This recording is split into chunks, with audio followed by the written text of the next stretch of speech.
Hello दोस्तों, आप सभी का हमारे यूट्यूब चैनल डीके पाठशाला में स्वागत है। दोस्तों आज वीडियो हम बात करेंगे कि आपका जो आरआरबी एनटीपीसी का आंसर की कब तक आएगी और इसका सीबीटी वन का रिजल्ट कब आएगा और साथ में आपका सीबीटी टू जो परीक्षा है वो आपकी कब तक होगी। ठीक है, तो चलिए शुरू करते हैं आज का वीडियो। पहले दोस्तों आपको एक चीज़ बताना चाहूँगा कि दोस्तों या तो आपका आयोग हो, ठीक है, रेलवे रिक्रूटमेंट बोर्ड, और या दोस्तों आपकी सरकार हो। ठीक है, पहली बात तो इन दोनों की मंशा आपकी नहीं है कि आपका जो आंसर की जारी की जाए और इसका रिजल्ट जारी किया जाए सीबीटी वन का, और साथ में आपका सीबीटी टू कराया जाए। क्योंकि मंशा क्यों नहीं, इसके बारे में इस वीडियो में बात करूंगा मैं आपको। ठीक है, इसे दोस्तों इस वीडियो को शुरू से आखिर तक जरूर देखें। लगभग वीडियो आपकी 10 मिनट की होने वाली है। इसे पूरी बात करेंगे विस्तार से कि आपकी मंशा क्यों नहीं है। और एक चीज़ दोस्तों आप ध्यान से जान लो कि जो आपका आयोग होता है और सरकार होता है, ये आपकी एक ही बात है। वैसे दो अलग अलग चीज़ें हैं, लेकिन दोस्तों इनकी बात एक ही होती है। ठीक है, यानी जो सरकार चाहती है आयोग वही काम करता है आपका। तो चलिए शुरू करते हैं। पहले दोस्तों ये जो देखिए आपके आरआरसी ग्रुप डी 2018, ठीक है, तो जो आपका एग्जाम हुआ दोस्तों वो आपका 17 सितंबर 2018 को हुआ था, से स्टार्ट होकर 17 दिसंबर 2018 तक चला था। यानी जो एग्जाम था आपका 3 महीने चला था लगभग आरआरसी ग्रुप 2018 का। और इसकी दोस्तों आंसर की आई थी 11 जनवरी 2019 को। ठीक है, तो देखिए कितने दिन बाद, 14 और 11 लगभग 25 दिन बाद आपकी आंसर की आ गई थी, 25 दिन बाद। और यहाँ की दोस्तों बात करें आपको रिजल्ट की, तो देखिए 11 जनवरी से लेकर 4 मार्च के बीच में, तो कितना डिफरेंस दोस्तों आपका, लगभग 3 महीने से भी कम का समय है, यानी 2 महीने और लगभग आपका कितने दिन, 25 दिन के आसपास।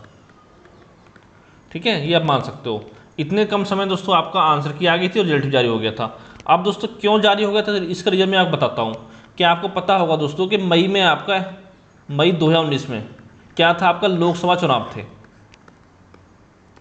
लोकसभा चुनाव। क्योंकि दोस्तों सरकार के पास कुछ तो होना चाहिए दिखाने के लिए कि हमने क्या किया है।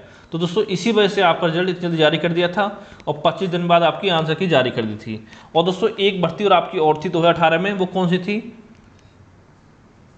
लेकिन दोस्तों एक चीज़ ध्यान रखनी होगी, आपने रिजल्ट जारी कर दिया था, ठीक है, 4 मार्च को। इसका दोस्तों पीटी कराया था दोस्तों, ज्वाइनिंग देने में कम से कम इन्होंने लगभग 2 साल लगा दिया था। ठीक है, ग्रुप डी का जो ज्वाइनिंग देने में लगभग 1.5 साल लगा दिया था हम लोगों ने। ठीक है, फिर क्या था, चुनाव हो गया, फिर सरकार बन गई बीजेपी की, तो फिर कोई मतलब ही नहीं था। और एक दोस्तों ये थी आपके आरआरबी एएलपी 2018 की परीक्षा जो थी, यानी असिस्टेंट लोको पायलट की। इसका दोस्तों देखिए दोस्तों सीबीटी वन कब हुआ था, 9 अगस्त से लेकर 31 अगस्त 2018 के बीच में हुआ था।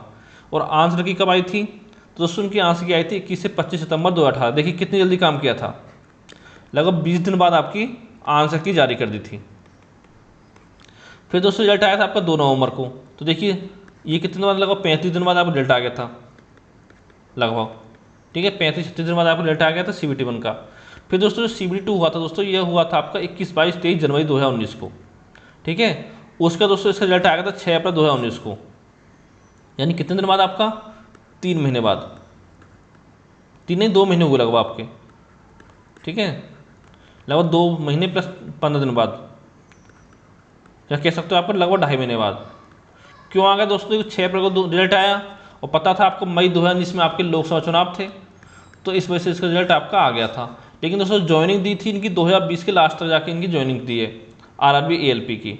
ठीक है, ये समझ सकते हो कितना उसके बाद लेट प्रोसेस किया इन्होंने। क्यों किया है, क्योंकि चुनाव हो गया तो उसके बाद इनको कुछ जल्दी नहीं थी। अब दोस्तों आगे बात करते हैं। आपको देखिए जैसे ये आपका था भर्ती आरआरबी एनटीपीसी 2015 वाली, इसमें क्या हुआ दोस्तों, उसके सीबीटी वन जो था आपका 28 मार्च 2016 से स्टार्ट होकर 3 मई 2016 चला था। ठीक है, फिर इनकी आंसर की आई थी 12 अगस्त 2016 को, यानी कहने लगभग आपका 3 महीने बाद, और 3 महीने से भी ज़्यादा समय में। ठीक है, क्योंकि दोस्तों 2015 में कोई चुनाव था नहीं आपका, तो इसे इनको लेट करना था आपका। ठीक है, और रिजल्ट आया था दोस्तों 7 दिसंबर 2016 को, यानी कि आप लगा सकते हो लगभग आपका 4 महीने बाद इसका रिजल्ट आया था। फिर दोस्तों आपका सीबीटी टू हुआ था 17 जनवरी 2017 को, यानी कि इसके 4 दिन बाद। और इसके बाद दोस्तों आपका जून वगैरह में आपका इसका साइको टेस्ट वगैरह हुआ था, वो सब हुआ था। ठीक है, मेंस के बाद। तो समझ सकते हो किस तरह से आपका आयोग और सरकार आपका काम करती है। अब देखिए आगे बात करें दोस्तों, एक जो भर्ती थी आपकी, पता होगा 2018 में आपकी 3 वैकेंसी आई थी। एक आपकी आई थी आरआरबी एमआई की, ठीक है, यानी कि मिनिस्टर ने आइसोलेटेड कैटेगरी की, और दोस्तों एक आई थी आपकी ग्रुप डी की, और एक दोस्तों आपकी आई थी एनटीपीसी की। ये 3 आपकी भर्ती थी, ठीक है। लगभग आपकी 1.4 लाख के आसपास आपकी वैकेंसी तीनों मिला के। अब देखिए दोस्तों इस एग्जाम में क्या हुआ था मैं आपको बताता हूँ। इसमें दोस्तों आपकी जो पोस्ट थी वो थी आपकी 1665, ठीक है। और जो लगभग 6 से 7 लाख लोगों ने इसका आपका फॉर्म भरा था। एग्जाम तो कम लोगों ने दिया होगा, लेकिन इतने ही आपके लगभग फॉर्म भरे गए थे आरआरबी एमआई में, ठीक है। अब देखिए बात करते हैं एग्जाम डेट की। तो दोस्तों इसका जो एग्जाम हुआ था वो 15 दिसंबर से 23 दिसंबर 2020 के बीच में हुआ था, ठीक है। ये आपको पता ही होगा, तो पहला एग्जाम जो स्टार्ट किया था रेलवे ने वो ये एग्जाम स्टार्ट किए थे। और फिर दोस्तों की आंसर की आई 22 से 28 फरवरी 2021 बीच में, यानी कि लगभग आपका 2 महीने बाद। अब दोस्तों आपकी आंसर की तो आ गई 2 महीने बाद। और अब इस समय दोस्तों देखिए, तो वीडियो बना रहा हूँ आज दोस्तों आपका 11 अगस्त है, तो देखिए 4 लगभग 5.5 महीने हो गए, ठीक है। लेकिन दोस्तों अभी तक जो इसका रिजल्ट है, इसके रिजल्ट का कहीं अता पता नहीं है। क्योंकि आप ये सोचो कि 5.5 महीने में ये आपका 1665 पोस्ट के लिए रिजल्ट तैयार नहीं कर पाए, तो आप सोच सकते हो कि कितनी जल्दी अभी आपका काम कर रहे हो, कितनी स्पीड से। ये आप सोच सकते क्यों नहीं कर पाए, इसलिए मैं आपको बताता हूँ। क्योंकि दोस्तों चाहे तो ये आपका 1 महीने में रिजल्ट निकाल सकते थे इसका, कि आपकी आंसर क्या 28 फरवरी को, तो आपके मार्च के लास्ट तक रिजल्ट जारी कर सकते थे। लेकिन दोस्तों उससे इनका कोई फायदा नहीं है, क्योंकि दोस्तों अभी चुनाव नहीं है ना इस समय। अगर इस समय लोकसभा चुनाव होते तो आपका रिजल्ट जारी हो चुका होता, अब तक आपको सब कुछ काम इसमें हो चुके होते, अगर आपका लोकसभा चुनाव होते तो। चुनाव नहीं है, लेकिन इनके पास कुछ तो होना चाहिए दिखाने के लिए 2024 में, इसलिए आप रिजल्ट अभी तक जारी नहीं किया है। अब दोस्तों आगे बात करते हैं हम आपका आरआरबी एनटीपी 2019 की। तो देखिए दोस्तों जो CBT 1 एग्जाम है वो दोस्तों आपका 28 दिसंबर से 8 अप्रैल 2021 के बीच में हुआ था। इसके फेज 6 तक हुआ था। और जो फेज 7 है दोस्तों वो आपका हुआ 23 जुलाई से लेकर 31 जुलाई 2021 बीच में, यानी 4 दिन हुआ था ये आपका, 4 दिन में, ठीक है। अब देखिए दोस्तों अगर आपका आयोग व सरकार चाहती तो जो फेज 6 का एग्जाम आपका 8 अप्रैल को हो गया था, चाहे कितना भी समय लगा लेती, ये इसके लगभग 2 महीने में, चलो 3 महीने मान लेते हैं इसकी, यानी 2 से यानी जुलाई की स्टार्टिंग तक ये आपकी इसकी आंसर की जारी कर सकता था, ठीक है। 2-2.5 महीने में आपका आंसर की इसकी तैयार कर लेता जुलाई तक, क्योंकि 6 फेज आपके एग्जाम हो चुके थे, ठीक है। इनको आंसर की तैयारी करनी थी। और दोस्तों ये 4 दिन जो एग्जाम हुए आपके, 4 दिन यानी कि 8 शिफ्ट में 7 फेज के, तो इनके 2 से 3 दिन में इसकी तैयार हो जाती, ठीक है। तो आप कह सकते हो कि आपका जो एग्जाम जो खत्म हुआ है कि आपका 5 से 6 अगस्त के बीच तक ये आपकी आंसर की जारी कर देता आयोग, अगर चाहता तो। क्योंकि ये देखो आप 8 अप्रैल के पास काम क्या किया आयोग ने, उसका कोई एग्जाम तो था नहीं, आपके ग्रुप डी के एग्जाम पे काम नहीं हुआ है, ठीक है। आरआरबी एमआई के एग्जाम पे कोई काम नहीं हुआ है, ना कोई एग्जाम ग्रुप डी के अभी तक कोई एग्जाम डेट डिसाइड की है उन्होंने। तो उन्होंने क्या किया है, ठीक है, मई निकल गया पूरा, अप्रैल गया, जून गया, तो यानी 3 महीने आपके गए, ठीक है। तो अब तक इन्होंने आपका कोई भी काम ऐसा कुछ नहीं किया है, ठीक है। अगर चाहता तो जारी कर दे, लेकिन अभी तक दोस्तों इनकी आंसर की जारी नहीं की है। तो दोस्तों जहाँ तक मुझे लगता है कि आंसर की जो आपकी जारी करेगा ये आपकी सितंबर में जारी करेगा।